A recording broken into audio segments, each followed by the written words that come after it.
Hello दोस्तों, स्वागत है आपका हमारे इस वीडियो में। हम यहाँ हिस्ट्री के मोस्ट इम्पोर्टेंट क्वेश्चंस को देख रहे हैं। तो आइए शुरू करते हैं। हमारा 42वां क्वेश्चन है, निम्नलिखित में से किसका जैन धर्म के प्रति भारी झुकाव था? तो इसका सही ऑप्शन हो जाएगा ऑप्शन सी, खारवेल। अगला क्वेश्चन है हमारा, कलिंग नरेश खारवेल का संबंध था? तो इसका महामेघवान वंश से भी था और चेदी वंश से भी था। तो ऑप्शन ई इसका सही हो जाएगा।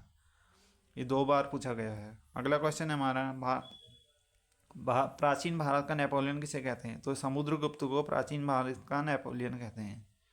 अगला क्वेश्चन है हमारा, गुप्त सम्राट जिसने हुणों को पराजित किया? तो स्कंदगुप्त, इसने हुणों को पराजित किया था।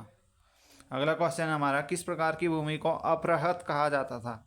तो बिना जोती हुई जंगली भूमि को क्या कहा जाता था? अपरहत। अपरहत कहा जाता था बिना जोती हुई जंगली भूमि को।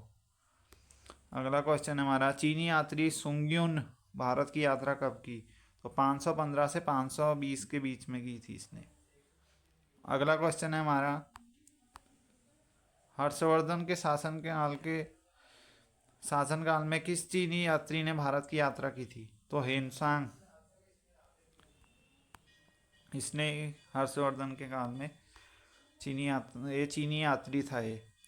कल्हण की पुस्तक का नाम क्या है? राजतरंगिणी। ये बहुत इंपॉर्टेंट है।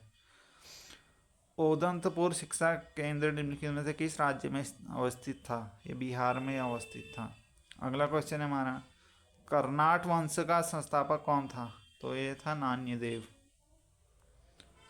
कर्नाट वंश का अंतिम शासक कौन था? हरि सिंह। अगला क्वेश्चन है हमारा, किस काल में अछूत की अवधारणा स्पष्ट रूप से उद्धत हुई? यह है धर्मशास्त्र के समय। ये मोस्ट इम्पोर्टेंट है। अगला क्वेश्चन हमारा, कनिष्क के शासनकाल में बौद्ध सभा किस नगर में आयोजित की गई थी? तो कश्मीर में की गई थी। अगला क्वेश्चन है, प्रथम बौद्ध संगति के अध्यक्ष कौन थे? महाकश्यप। और यह अजात शत्रु के समय में हुई थी। पहली बौद्ध संगति कब हुई थी? अजात शत्रु के समय में। अगला क्वेश्चन हमारा, भगवान बुद्ध के महापरिनिर्वाण के बाद पहली बौद्ध संगति हुई थी? तो राजगृह में हुई। अगला क्वेश्चन है हमारा, बुद्ध के जीवन की 4 महत्वपूर्ण घटनाओं और उसके संबंधित 4 स्थानों का नीचे उल्लेख है। यहाँ 2 स्तंभ अंकित है, इनको सुमेलित करना है। तो हमें इनका जन्म कहाँ हुआ था? जन्म हुआ था लुम्बिनी में।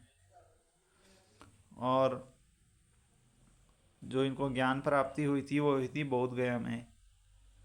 और प्रथम प्रवचन इन्होंने सारनाथ में दिया था और इनका निधन हुआ था कुशीनगर में। तो ऑप्शन सी सही हो जाएगा। अगला क्वेश्चन है हमारा, बोध गया में किसे ज्ञान की प्राप्ति हुई? तो गौतम बुद्ध को। बोध गया में महाबोधि मंदिर बनाया गया है जहां गौतम बुद्ध को ज्ञान प्राप्त हुआ था। अगला क्वेश्चन है हमारा,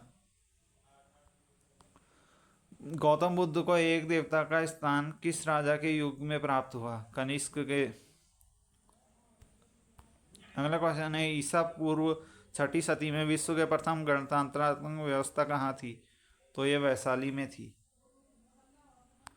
अगला क्वेश्चन हमारा, 16 महाजनपदों की सूची उपलब्ध है? तो अंगुत्तर निकाय में। नालंदा विश्वविद्यालय की स्थापना किस युग में हुई? गुप्त युग में। अगला क्वेश्चन है, नालंदा विश्वविद्यालय किसके लिए प्रसिद्ध है? तो ये बौद्ध धर्म दर्शन के लिए। अगला क्वेश्चन है हमारा, मध्यकालीन भारत में मनसबदारी व्यवस्था क्यों लागू की गई थी? तो सैनिकों की सुगमता में से भर्ती हेतु मनसबदारी व्यवस्था। अगला क्वेश्चन है हमारा,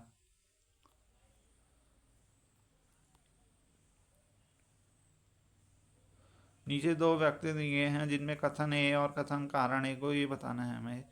तो इसका कथन है, 12वीं शताब्दी के अंत तक नालंदा महाविहार का पतन हो गया था। महाविहार को राजकीय प्रशय मिलना बंद हो गया था।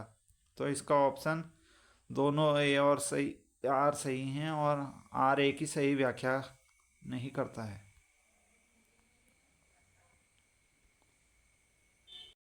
अगला क्वेश्चन है हमारा, नीचे 2 कथन और उसका कारण दिया गया है, हमें बताना है कि कौन सा कथन सही है और क्या कारण भी सही होता है। तो आइए देखते हैं। पहला हमारा कथन है 12वीं शताब्दी के अंत तक नालंदा महाविहार का पतन हो गया था। महाविहार को राजकीय प्रशय मिलना बंद हो गया था। तो दोनों कथन तो सही हैं दोनों, लेकिन उसका कारण सही व्याख्या नहीं करता है। तो ऑप्शन बी इसका सही हो जाएगा।